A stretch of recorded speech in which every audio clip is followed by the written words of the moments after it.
Hello, and welcome to the latest Urban Manifesto webinar. I'm Lucy Bullivant, the founder of urbanista.org webzine for livable urbanism, and together with my colleague Prathima Manohar, the founder of the Urban Vision Think Do Tank, we created Urban Manifesto this year under lockdown. Which is a really exciting series of weekly webinars. And if you've caught the series before, you'll know that every episode is very different. So each episode that we present, we have a presentation of the personal manifestos of our expert guests, which are handpicked from across different disciplines and backgrounds. And they present their manifestos for happier, healthier, more livable, and that means more equitable and resilient urban futures. Now, the tragic pandemic and the massive demands that it brings of transitioning into a new era have provoked profound questions concerning the identities, the policies, the processes of architecture, urban design, planning, participatory placemaking, politics, social value, all of these facets. And these the phenomena that we're dealing with at the moment have also accelerated an awareness of what was already a huge need to change course on every front that you can think of.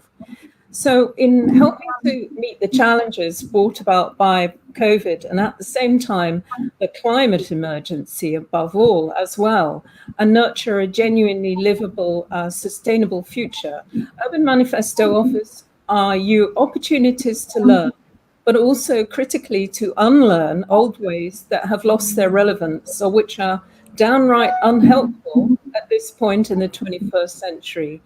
We're tackling a myriad of themes ranging from co-housing to healthy buildings, sustainable finance, is density a boon or a bane, making cities more mobile, and many others. And we've started to build an exciting focus on plans for specific neighborhoods and cities globally, starting with Copenhagen back in August.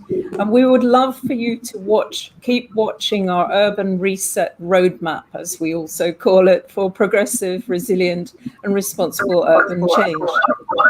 As the series advances, you can watch all the episodes we've made to date on YouTube and on Facebook if you look under the Urban Vision for the live and the video sections.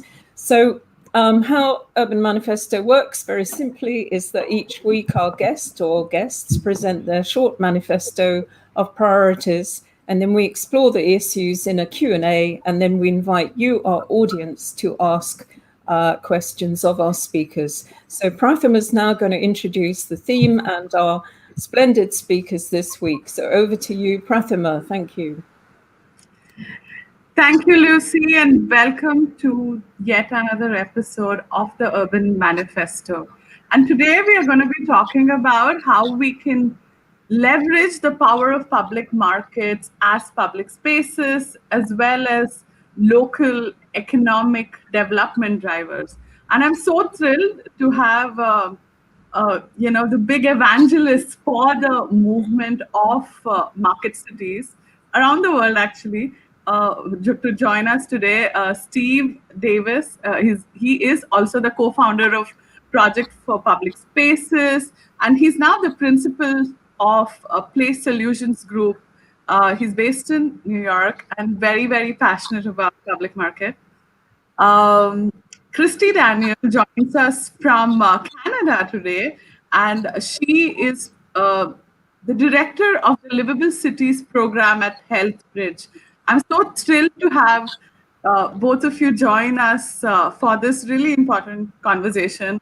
I met Steve, it feels like an era ago, but it was just a month before the world went into full lockdown mode, and we walked through some of the beautiful, thriving places in the city of Mumbai, and we realized that the old street markets have often have started to disappear as well, and that was such a big part of the vibrancy of the city. So Steve and Christy, thank you so much for joining us today. How have you been through this last 6 or 8 months where the world has almost turned topsy-turvy. Steve?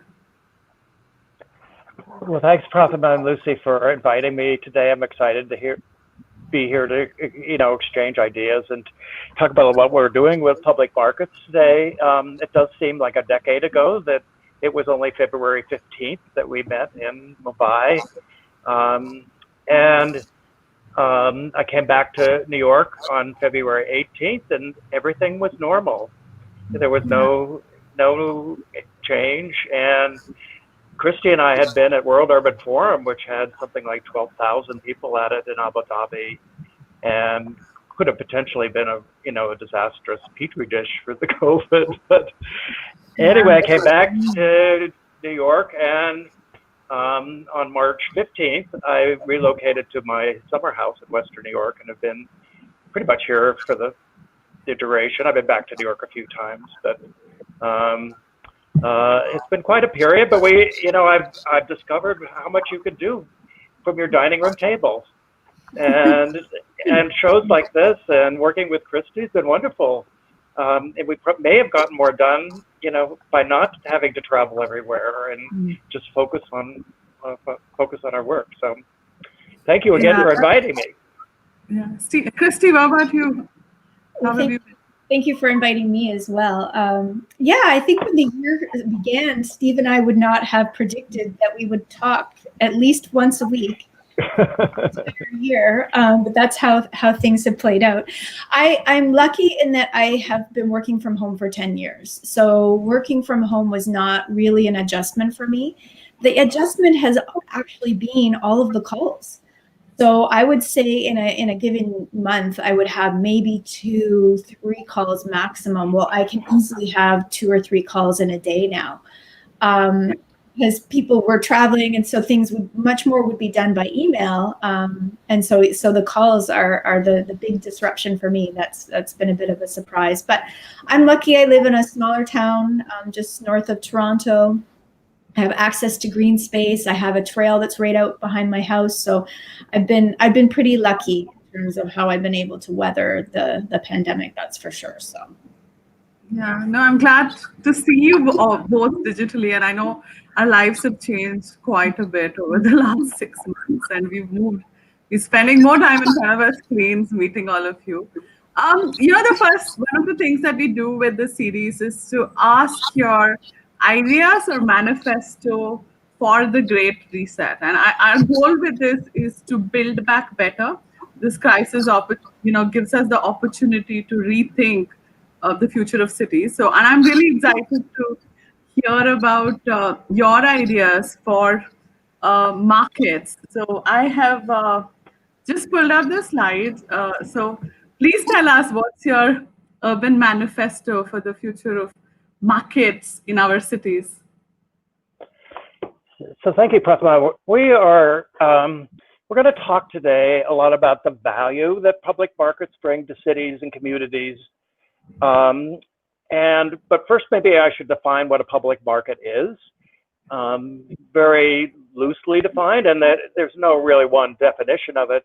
But public markets are essentially an aggregation of local businesses of different forms: food, craft, antiques, a whole variety of products can be in a market. And they operate, under one roof, basically, and are a public space. So they're quite different than, there are no chain stores at a public market. They're very much focused on, local economic development, both regional and rural. So Project for Public Spaces, Healthbridge, and Slow Food International came together to create this Market Cities initiative to create a new vision for public markets at the scale of cities, regions, and beyond. And, you can look at opportunities for individual markets, but what we're looking at is two aspects, which are really, part of our manifesto. First is to strategically promote and advance public markets for the public good, economically, socially, health-wise, community, inclusion. There's a numerous benefits that markets bring that can be tapped and in the future, and are not as tapped now as much as they should be. And the second, big idea that we have is that we want to look at systems of public markets and create opportunities for new infrastructure investments and policy support and other ways that cities can build on the benefits that markets bring and sustain these public markets into the future, because frankly, they are endangered now by many forces, both in the global north and the global south. And they're not always recognized for the value that they bring to cities. So the next slide, which I can't see. Yes, next slide. So we have identified a series of principles of market cities while we've been sitting at our dining room tables, so that we have a better understanding of what the characteristics are and what the interventions might be for a city that is not a market city to become a market city. And the first one of this is a market city includes a wide variety of types of markets as a city is part of one market system. It's our primary interest is in food markets, but not necessarily exclusively. And the inspiration for this program really comes from Barcelona, where the city has set up a quasi-public corporation to operate and invest in some 43 public markets in the city, which is shown in the map here. One of the Boqueria, their famous market, is shown here on the left. The results have been really quite extraordinary in Barcelona. We learned a lot more about it at Project for Public Space's 2015 International Public Markets Conference. But we've also learned that no one size fits all when it comes to a market city, that every city has a different political context, different policy context, different kinds of markets. But the idea that there could be some sort of coalition or cooperation between these markets is really a driving force behind this whole initiative. Next slide. The second principle is that a market city regularly invests in its market facilities and the skills of its market operators. This slide really shows drastic contrast, but despite the value that markets bring, they're endangered by a whole variety of forces, ranging from war and terrorism to simple neglect. And markets often sit on the most valuable real estate in cities. So cities that don't understand the value of markets look to them as an opportunity to do something different. We'll probably talk about Hanoi later, which is something that Healthbridge has been involved with.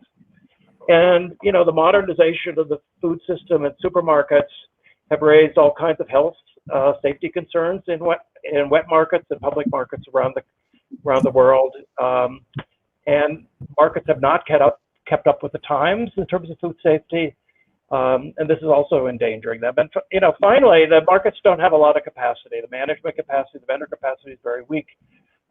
So these investments, like what's happened in Flint, Michigan, a very troubled city, probably best known for the lead water crisis it has faced for the past 5 years. The public market is the shining light in Flint, where this investment in a new facility has created, new businesses. It's fostered economic life in the downtown. It's created an opportunity to create healthy food for everyone in Flint, and it's become the sort of gathering place for the Flint, Michigan. Next, please. And a market city organizes a diverse coalition of partners and stakeholders who could collaborate and take action together to achieve common policy objectives. We show Toronto here. Most cities have markets that are not like Barcelona, that are not run by one entity. Most cities have multiple operators and multiple organizations that run market, as is the case in Toronto. And I think they're realizing, the markets are realizing if they come together and jointly support each other and share their experiences and collectively look at their impacts. You could see on the slide of the right a whole series of data points that have been collected about the 105 markets in Toronto. And one of the big opportunities in Toronto is the green belt, which is in the map on the slide on the right. This like green area. This is where a lot of the farmer producers that sell at the markets in Toronto are located. And how does Toronto work with the rural areas to link the urban-rural continuum? And next, I believe Christy is going to take it from here. I am. So the next sort of principle that we like to talk about is that, I need to actually see the slide, thanks. That a market city has distribution networks that prioritize and support healthy, affordable, and safe food. And so the pictures that you're seeing on the screen are actually pictures of Hanoi. And so as HealthBridge, what we're really interested in is ensuring that people have access to that healthy, affordable, safe food.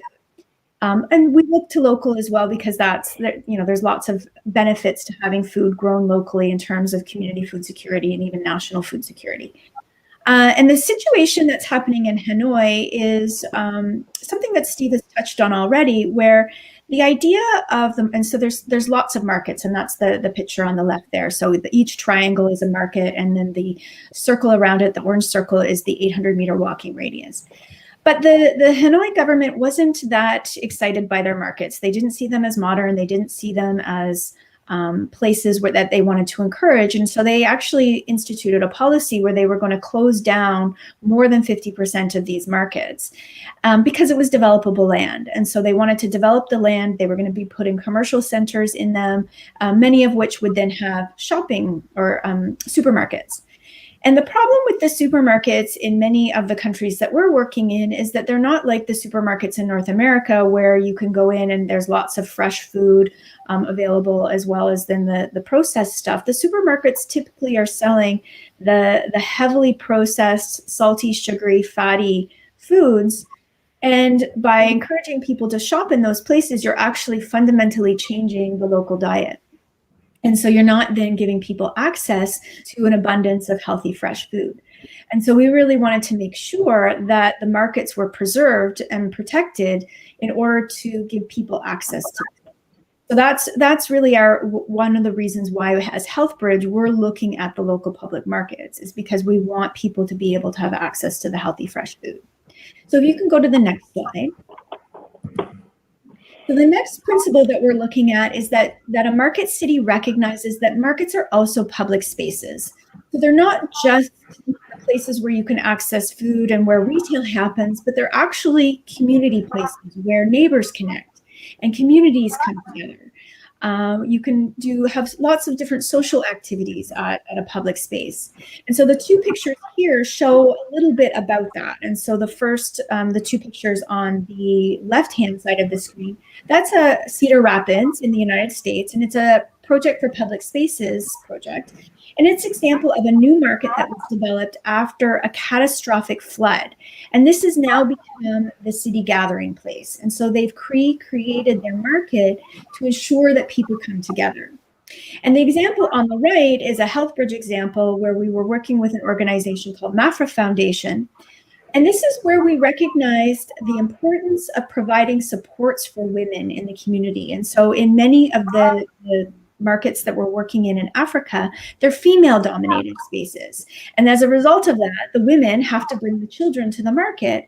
And so there's lots of children in the market, but there was children in the market and there was nothing for them to do. And so we worked to create micro play spaces in the market so that the women would feel comfortable bringing their children to the market. They were doing that anyway, but that it would give the children an opportunity. And so it was creating a public space, but it was also then supporting the vendors, because in this case, the women needed supports with their children. And then the next slide, I think we might be done. Yes, so we are. So that gave you a quick overview of our manifesto, as well as some of the principles that we think are important to think about when we're thinking about market cities. And thank you for sharing that kind of rich vision for what a market city looks like. And your manifesto spoke to all of us about how they're crucial for not just economic benefits, but for social health and, now even environmental benefits. So thank you for, highlighting that vision.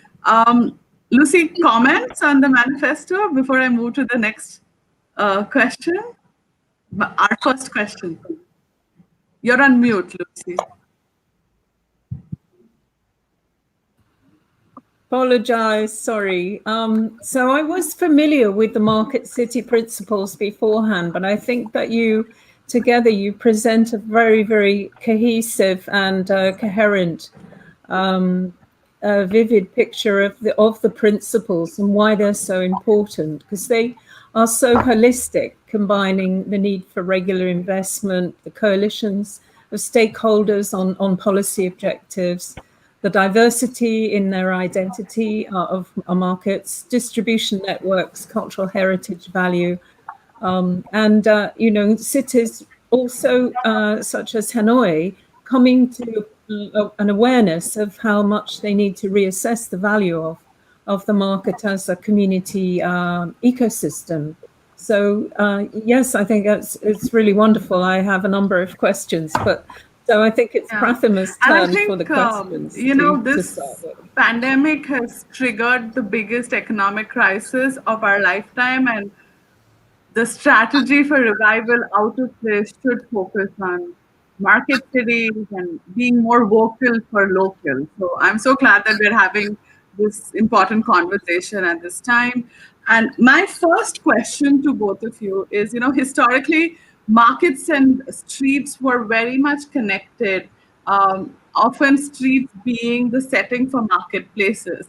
And how and why has this changed over time? Steve? You're right. You're right. There's probably not a city in the United States that doesn't have a market street, and these street markets started to decline when for streetcars and then private cars. The streets became places for vehicles and transportation and not for economic activity. There was also a big move in the 19th century in the United States and in other countries to improve the sanitation of the markets. And so that also affected their ability to operate on the street. They built buildings and structures to house the markets. But many markets have remained on streets and are coming back. And in places like Hanoi, where you have an indoor public market, but on the streets surrounding it are full of vendors. Although they're not legal vendors, the streets are just completely active with economic activity. You're right. The pandemic has changed everything kind of fundamentally. In Dhaka, we have our colleague Richard McCarthy from Slope International has been working with the markets there. They actually relocated many of the markets from a covered structure back onto the street so that they were safer for both the customers and the vendors. And there's a kind of movement now in Dhaka to keep them on the street and to use the structures for their back of the house purposes. In New York, it's just incredible what's happening with, not just markets on the street, but street food and cafes. The pandemic has made a sea change in the way we view streets in New York and around the world. And I don't think there's going backwards on that. I think we're only going to go forwards. Christy, thoughts on this? I know you mentioned that public markets are are also public spaces. So historically, how has the market changed in our cities? Well, I've just written to the planning officers at the London Borough of Hackney to make a very cogent case for not going ahead with a developer's plan to create luxury apartment scheme on the site of one of our most historic markets, Ridley Road, which was set up in the 1880s. So that point about that Steve makes is made very well about how the irony is that so often the markets are located in areas where the land is high value, and therefore that does mean that developers are going to keep their eyes open for commercial exploitation benefits. But I tried in my argument to make the case that the social value of the market, and it includes artist studios too, is so important. I won't go into detail about what I said. I did get quite carried away, but I think you make the point very well about how each one has its own specific bespoke system, but at the same time, different markets can share knowledge. Hence the dynamism of the networks and the scope to build regional systems. But I think, from a street point of view, I think obviously we know Boqueria and I know Latin American markets where they're indoors. But I think the ones that are outside in the street, like Wrigley, are equally vital. It's absolutely, a transformation of the street, and then they disappear at night. Yes. Christy, any thoughts before Lucy goes into her next question? Well, I think Steve really captured it. That there is a move now to recognizing that the street has more value than just moving cars. Right. And so we're working on a project in Hanoi right now. So although the street vendors are considered illegal, sometimes they're tolerated, sometimes they're not. It just depends on the time. But we're working on a project with UN Habitat where we're actually going to be redesigning one of the street markets and giving the vendors proper displays where they'll be able to take them down at night and then set them up again. And that's a way that we're thinking that we can help formalize them a little bit. And so if they're seen as more formal themselves, so that they're not just setting up a blanket and then throwing the food on the ground, but instead they're these structures that it might help them create policy where they're supportive.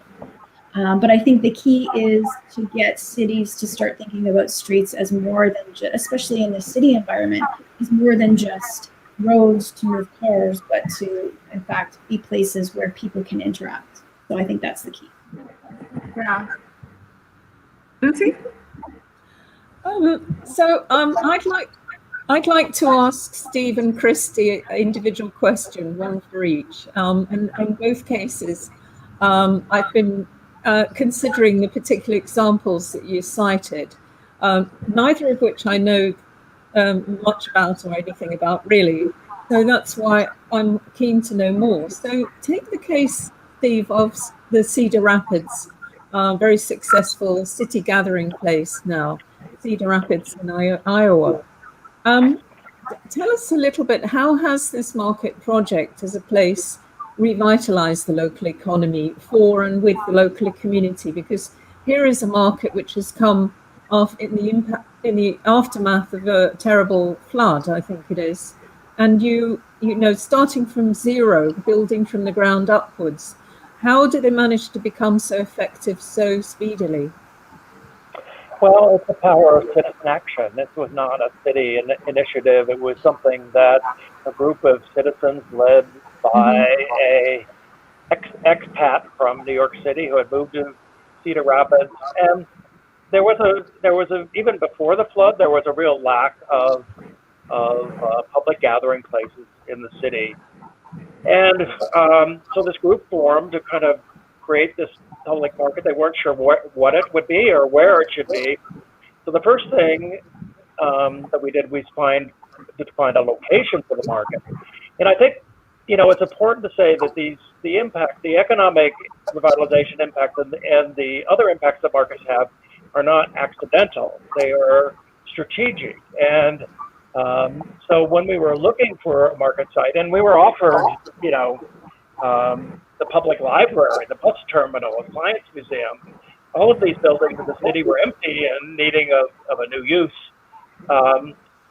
But we, you know, looked strategically what that location would mean and what you could do with that location. And we gravitated toward this, you saw a picture of it, this industrial shoebox, basically, in a old Main Street area just adjacent to the downtown that used to be kind of the center of the Czech population. And there was after the flood, there was pretty much 100% vacancy in the neighborhood, and this building was empty. It had a large space in front, which we could have filled up with parking, but we created a public space in front, put the parking somewhere else. And so the end result with the vendors on the inside, the programming of it, there's a lot of flexible space. There's a lot of things that are now happening in that, and it was a real catalyst for the neighborhood, creating over 100 businesses and 500 jobs. But it didn't happen by chance. It happened, by intent. And this just demonstrates the power of, the market and citizen action. And it didn't cost very much money. I mean, the market's maybe 10 years old, but it was like $4 or $5 million to build at the time. And, there was a big local fundraising campaign. And so that's how you create a market that works.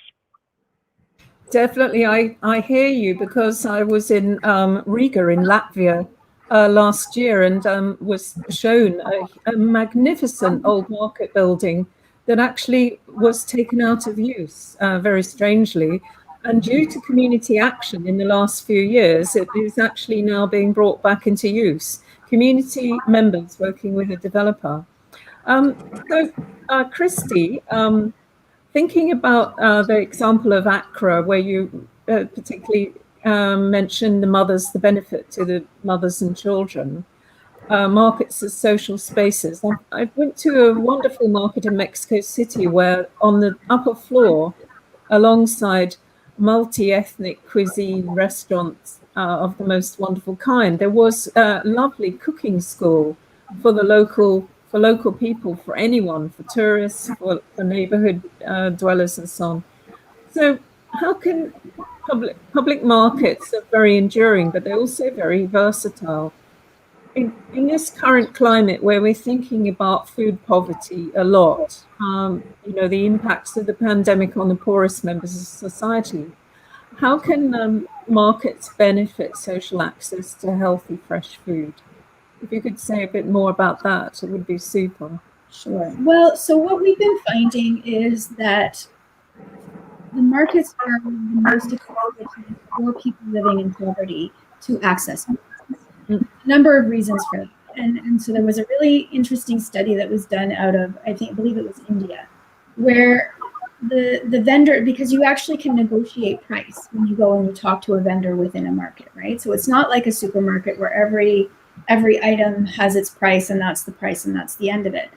And what they found then in India, I guess that you could recognize if somebody was poor or not, and they would actually start the price negotiation lower than they would a higher income person, right? So automatically then that is more equitable or easily accessible for people living in poverty.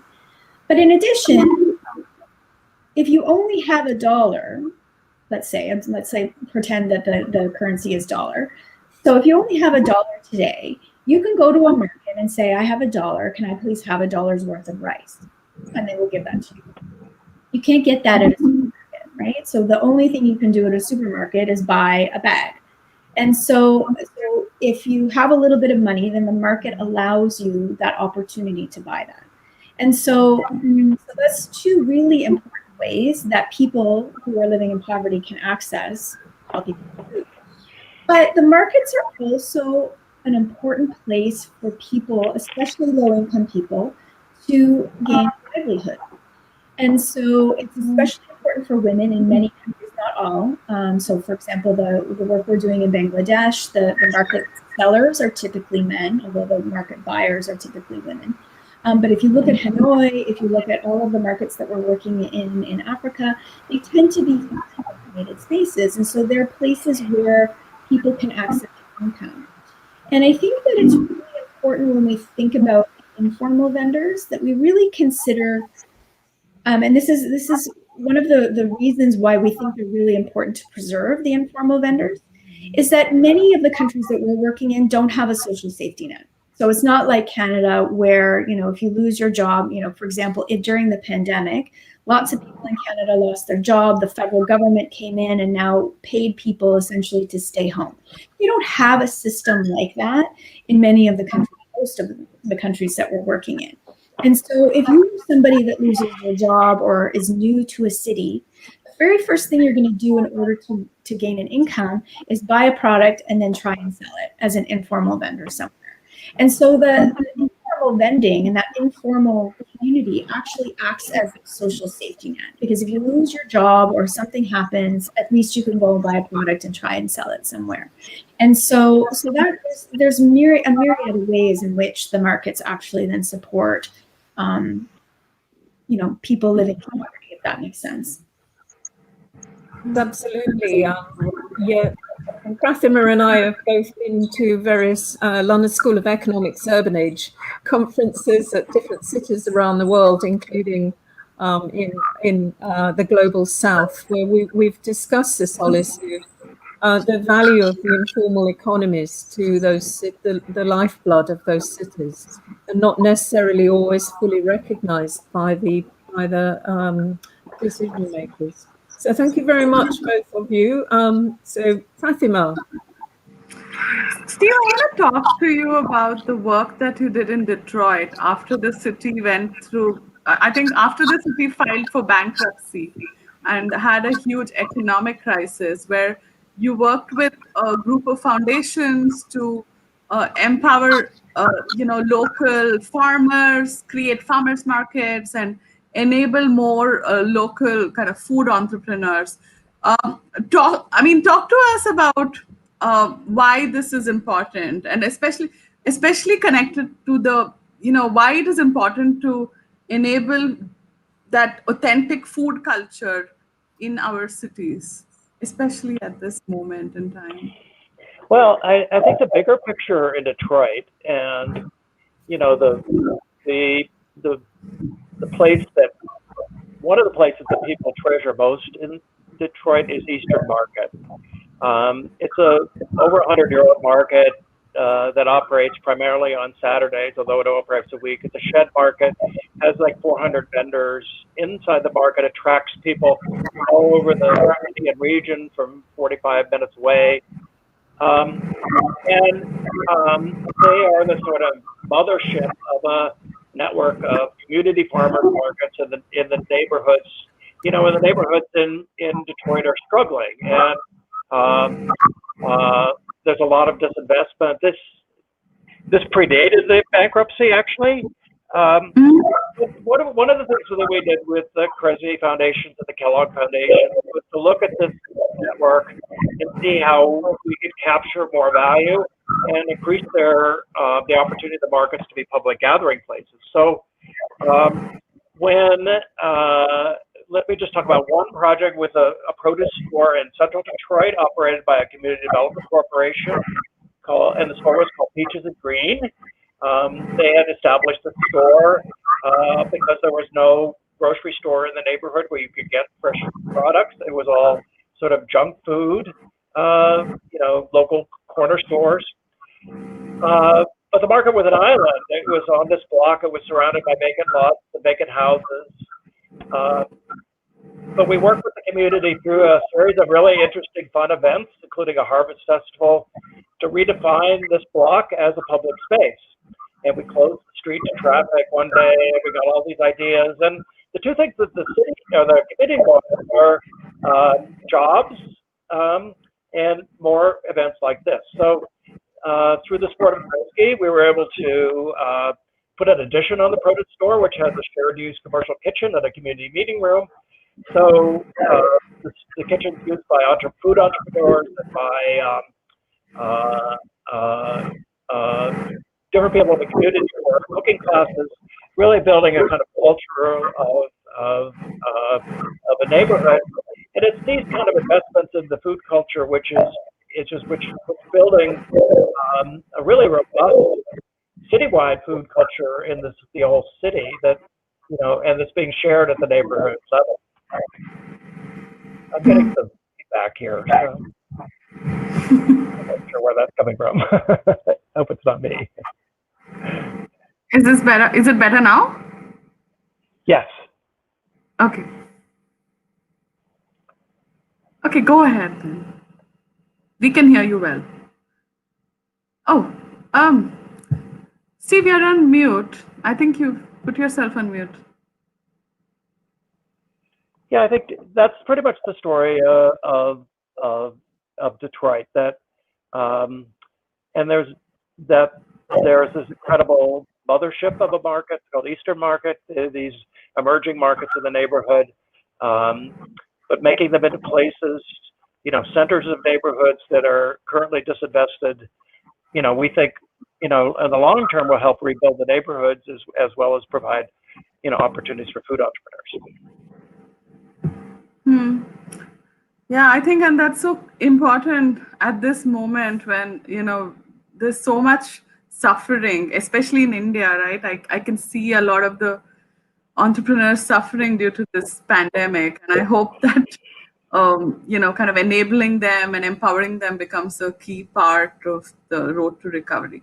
Lucy, I want to ask you, kind of to talk to us through why public markets are crucial to the agenda of public health beyond the agenda of providing fresh food and nutrition to the community. What are the other roles of for community and public health they can play?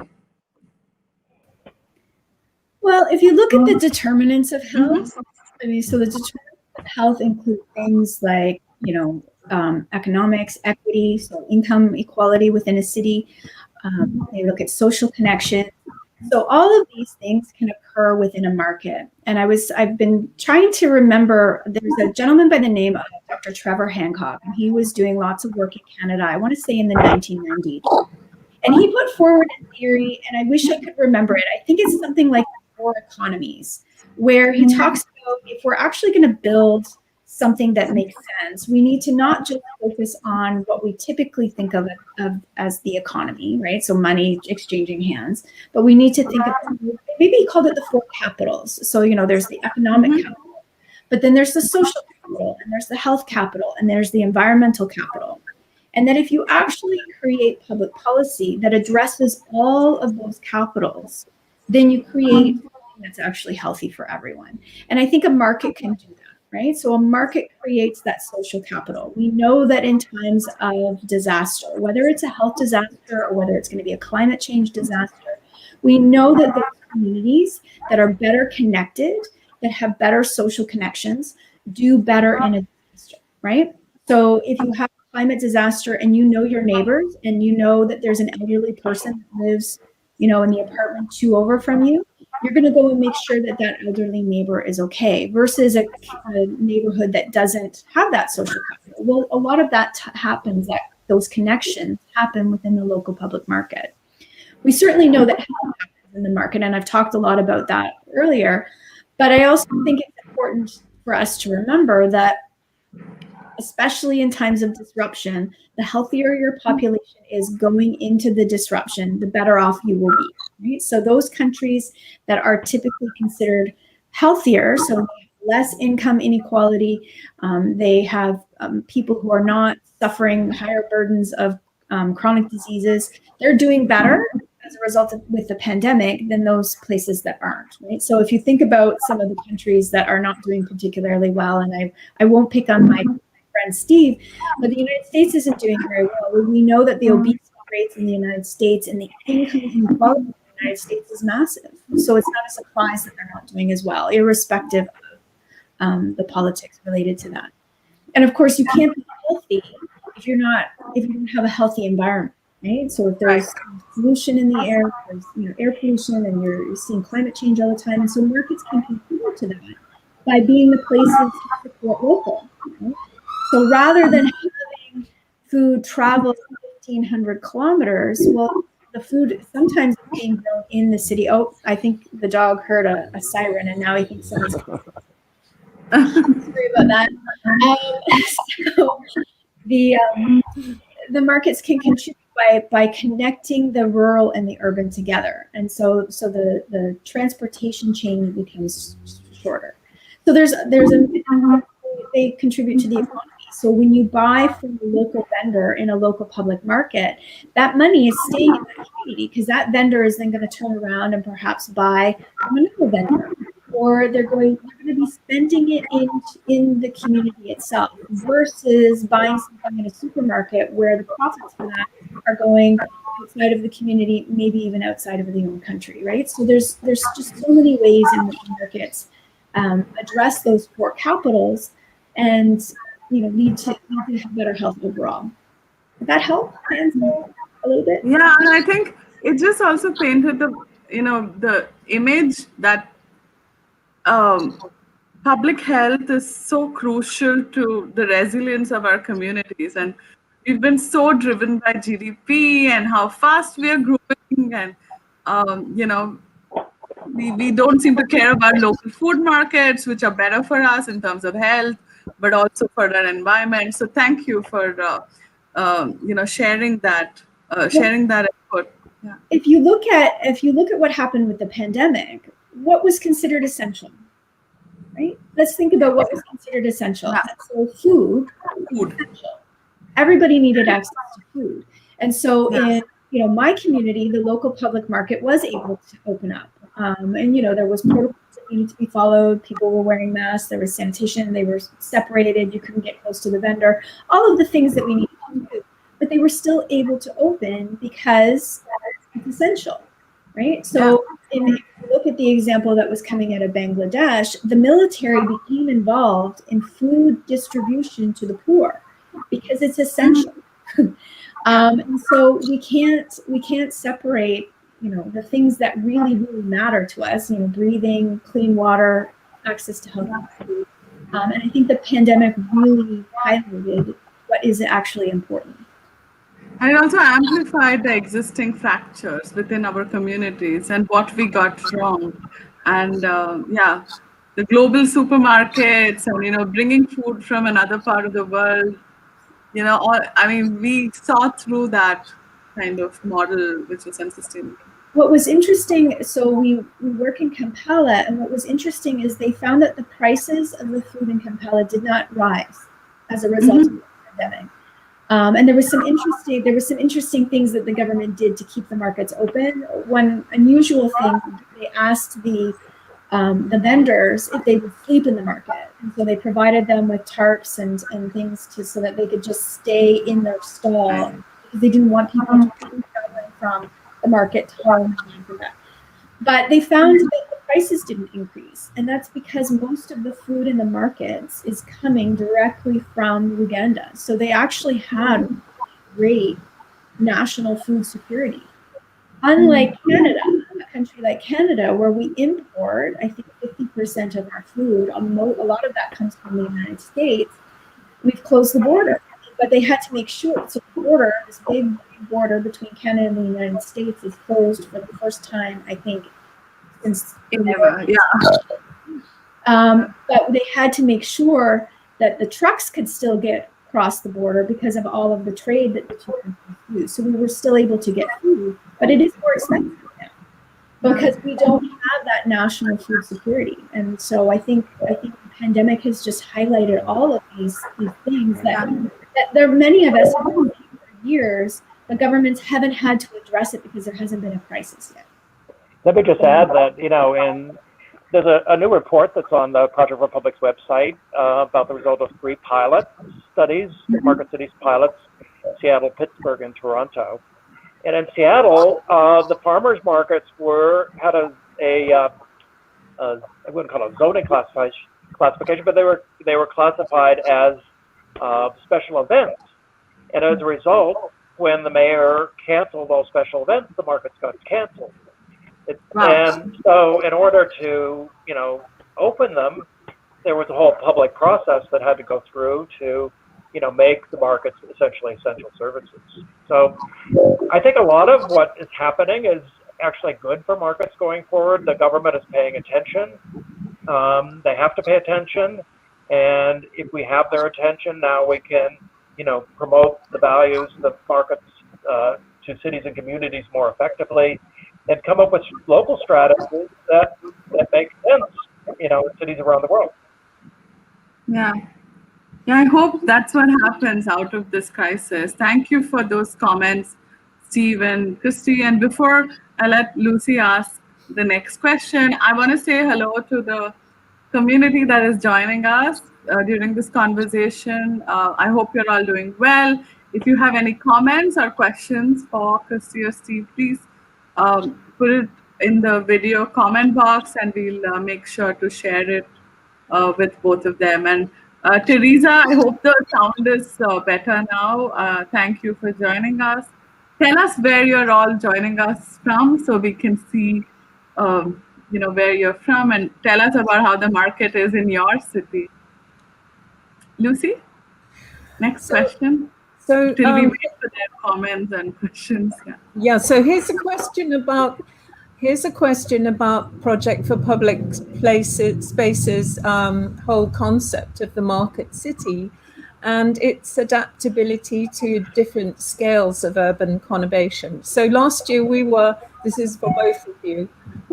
Last year we were delighted in London when our mayor Sadiq Khan co-hosted a Project for Public Spaces 10th International Public Markets Conference, and he gave his opening address at Southwark Cathedral, which is very close to one of our famous borough market on the South Bank of the Thames. And he explained that London as a city had an integrated markets policy now with a whole range of very, very positive measures. So comprehensive ongoing research, a market board of members to guide the future of the over 300 markets in the city, training and business support program for tomorrow's market traders, training up people coming into the field, which is brilliant. So you made the point that, as we totally agree, no one size fits all when it comes to creating a great market city. So if you're thinking about the huge variety of different places, does this whole approach work at the scale of towns and in more rural communities, extending what you call the urban-rural continuum?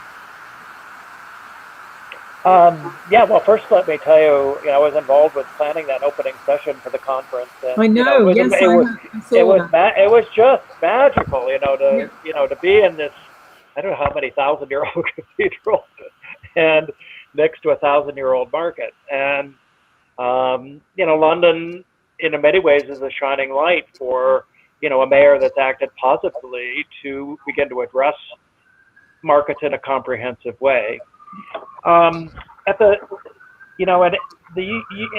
has a long tradition of market towns too, and the market towns, a lot of them have closed their markets. There was a study done recently where they compared market towns that had their markets still existing and the market towns that had lost their markets. And the ones that had maintained their markets, they were a lot stronger economically than the ones that lost them.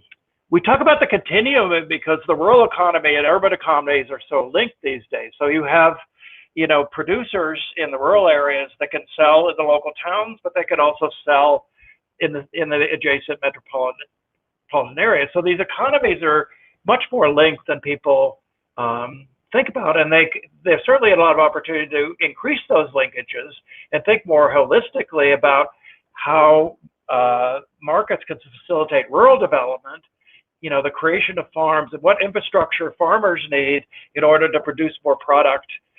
We can create the demand in the cities, but the production is in the countryside, and what are the intermediate, wholesale markets or other exchanges that are needed to facilitate this whole continuum of, we tend to think of the countryside and rural and urban as something separate.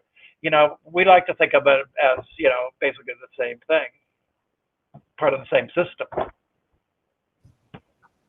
Well, and I would say, I'm the Livable Cities director, so I'm not the Livable Village director. So I don't know as much about communities and towns, but I think that the difference between them is scale. So if you're in a smaller town, you maybe aren't going to have, the city of Hanoi, I think, has 400 markets. Well, in a town, you're not going to need 400 markets. You're going to need fewer markets, but the principles are still the same, right? So you want those markets that are serving smaller communities to be accessible to everyone by walking. You want them to be social community spaces.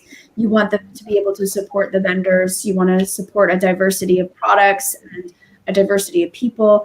And so all of the principles are the same. It's just at a slightly smaller scale.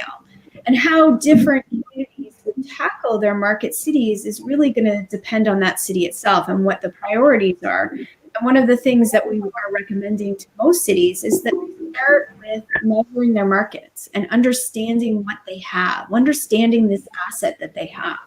Because so many of the places that we're working as HealthBridge, they have no idea. They have no idea how many markets there are. They have no idea how many street markets there are. And so by doing the analysis, by mapping where the markets are, by doing the quality assessment within the markets, we can actually and start to collect some information and data, like, okay, so how much are people selling and what are they selling? Getting some of that really important data then helps figure out, okay, well, what is it that we can do to better support this system and better support it as a system? So that's why we really think that measuring first, and I would say that would be the same in the rural environment. Let's measure it. Let's find out what this asset is, what you have in your community, and how can we better support it. Thank you very much. That's a really excellent point. I completely agree with you, because social infrastructure mapping, whether it's markets, whether it's cultural assets, cultural infrastructure, to understand how then policymakers can best support them is really, really crucial. So thanks for that. Fatima? Yeah, I want to talk about something that's very crucial in the global south, where we have a large part of our economy, which is the informal economy. And, what are your thoughts on what are often called unauthorized illegal street markets or hawkers that dot the cities in emerging world cities like Mumbai? How should governments be viewing them? And how can we, at this moment in our history, use such markets and the network of entrepreneurs who are part of that as a way to support inclusive development? Well, I spoke about it a little bit, so I'll tackle it, and then Steve can jump in. I spoke about it a little bit earlier, where if you, as a country and as a city, you don't have a social safety net, it's not possible then to say to people who are trying to make a living to feed themselves and their family that you can't be an informal vendor if there's no job for them to go to somewhere else and there's no social safety net to help them survive, right? It isn't a reason for a government to then say you can't do that job. You can't do the only job you can do to make money and eat. And so we think that it's really important to support the informal economy. And there are ways that you can do that. And there's a really lovely example out of Tanzania, and it's Arusha. I think it's a national policy. We're working specifically in Arusha, where the informal vendors can buy a license. It's very inexpensive. I want to say it's under $5 a year to buy this license. And that gives them the ability to sell wherever they want. And I think that's the kind of thing. There is obviously ways and opportunities that we can help support the vendors so that they can do their jobs more easily. There's things that we can do to help create a better work environment for them. And I'll use the example of the pedestrian environment. This is going into the streets.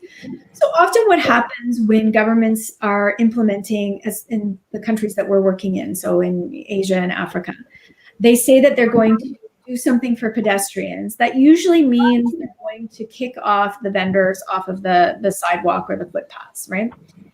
So they're fine with the cars parking on the sidewalk. They're fine with all the motorbikes parking on the sidewalks, but the vendors are the problem for pedestrians, and so we need to move them off. Mm-hmm. We know from our studies that the pedestrians actually like the vendors. They're convenient. They provide eyes on the street. And so rather than treating them as a problem, let's treat them as part of the solution for creating a good pedestrian environment. And let's give them space. Let's give them space as part of that environment. So There's still the sidewalk where people can walk, but then there's this space beside where the vendor can be. And then you can work with the vendors to say, okay, and you're, as part of your responsibility for being able to sell in this place, your responsibility is also to help maintain this place. So you know, make sure that the garbage is collected right. So there's things that you can do to work with the informal vendors. But I think until there is a social safety net in every country around the world, which, you know, maybe that'll happen one day, but until there is, we have to allow informal vendors to do their job. And I think in the pandemic, it's been the informal vendors that have been able to go into neighborhoods. So many places have eliminated their neighborhood market. And so now people have to travel. I think about a colleague of mine in Bangalore. She was saying that her closest market was 6 kilometers away. Well, in a pandemic, that is too far to have to travel for food.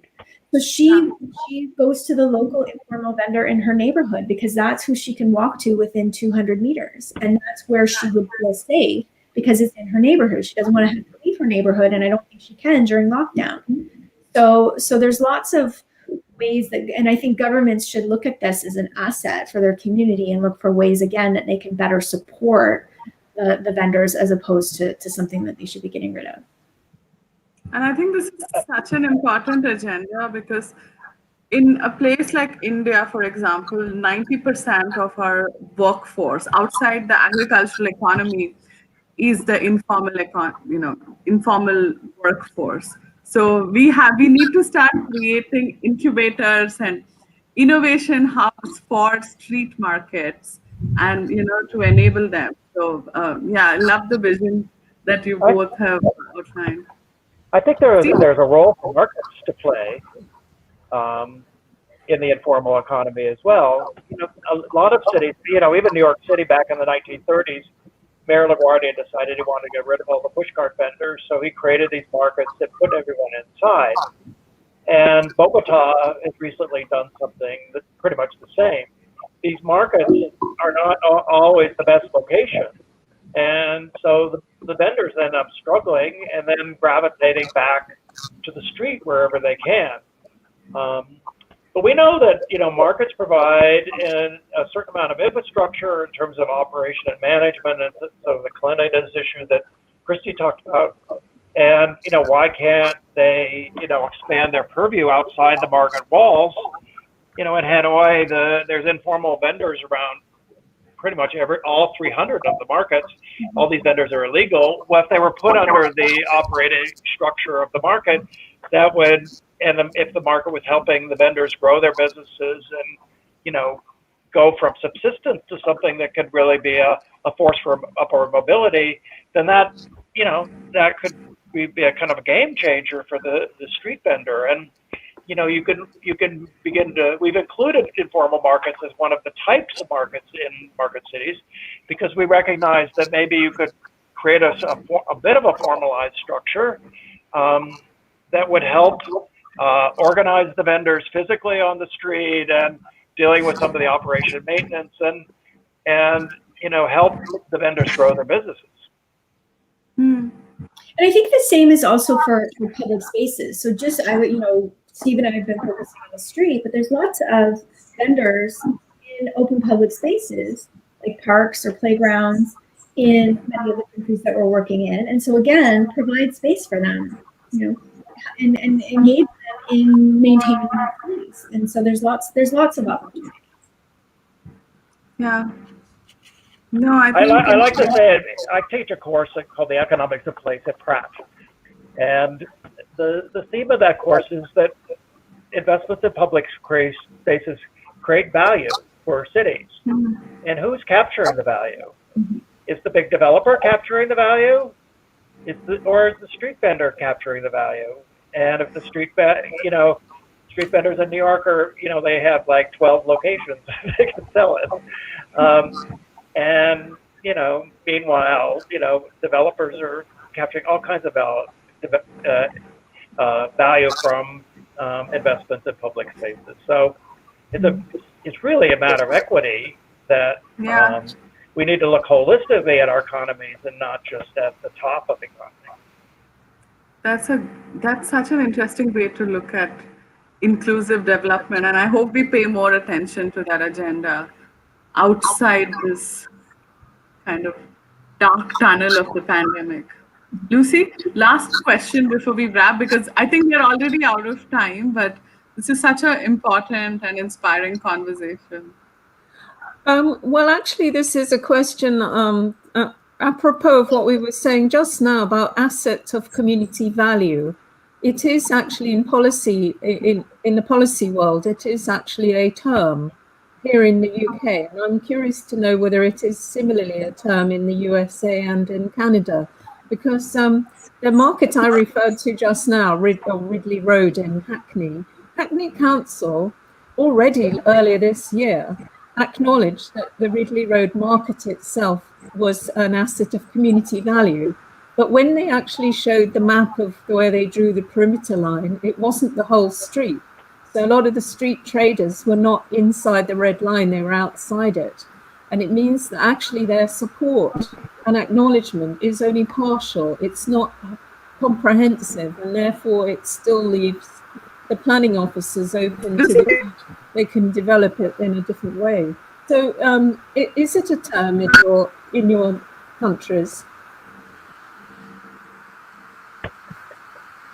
Yeah, well, I think that I don't fully understand all the circumstances you're talking about, but it's more that is a case. It's really there is this divide between the the entry level entrepreneur, whether it's an immigrant or a minority or a low income person.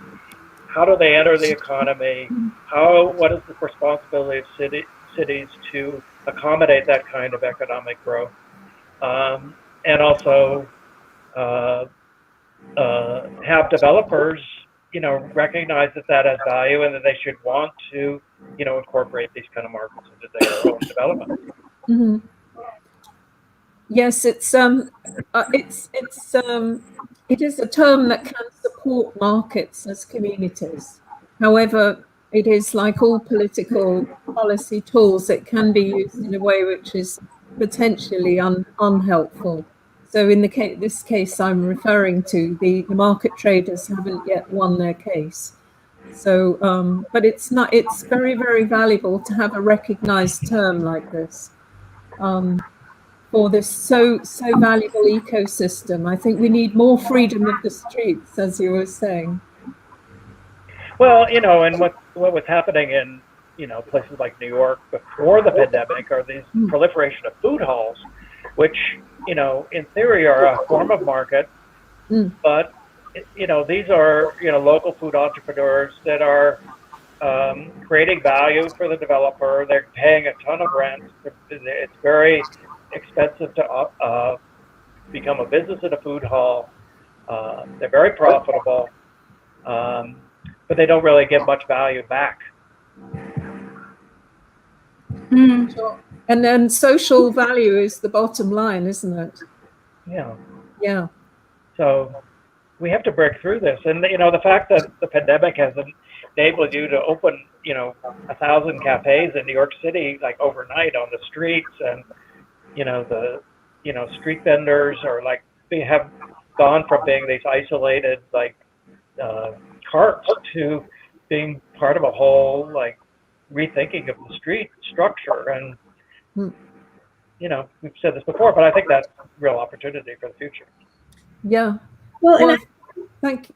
Sorry, Christy, go on. I was just going to say, I think there's different ways to highlight for officials, whether they're policymakers or what have you, that the value that markets bring, right? And so I think about the example that I used in Hanoi, where there was actually Hanoi city government policy that they wanted to close more than 50% of the market.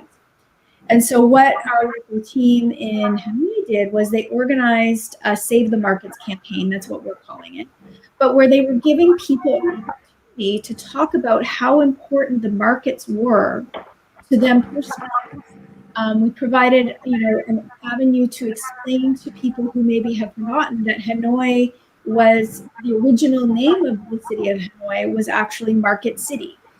The city was built around the market. So there would be a market, and then there would be a neighborhood around the market. And so that's the history. So bringing the cultural piece of it and the importance to individuals, is that social aspect, that actually ended up changing the policy at the national level, because people were then saying, no, you can't close our local market. It's too important for us. And so then the government rescinded that policy. So when we look at the value that public spaces in general and markets specifically bring, we need to also think about not just the economic value that they can bring, but what it is that people feel about them personally, right? Absolutely. Yes, I mean, it's been such a rewarding and fertile conversation. These are such vital ecosystems for community living and nurturing every aspect of society. The case, No, I case think is so clearly made. I mean, we're all converted, but yeah, the certain politicians take who are maybe too close to certain developers are going to take a slightly different view, aren't they? no, but Catherine, this was such a fascinating vision for a thriving, inclusive, healthy, and yeah. ecologically sustainable city. Thank you, Stephen, Christy, for joining us for this conversation. And I really enjoyed chatting with both of you. And I hope we can meet in one of the farmers' market in one of our cities soon. Yeah, and thank you again to everybody who's joined us this evening for this very meaningful conversation. Thank you. Thank you very much. Thank you very much. Yeah, thank you, Christy and Steve. It was wonderful. Thank you so much. Thank you Thanks. for having us.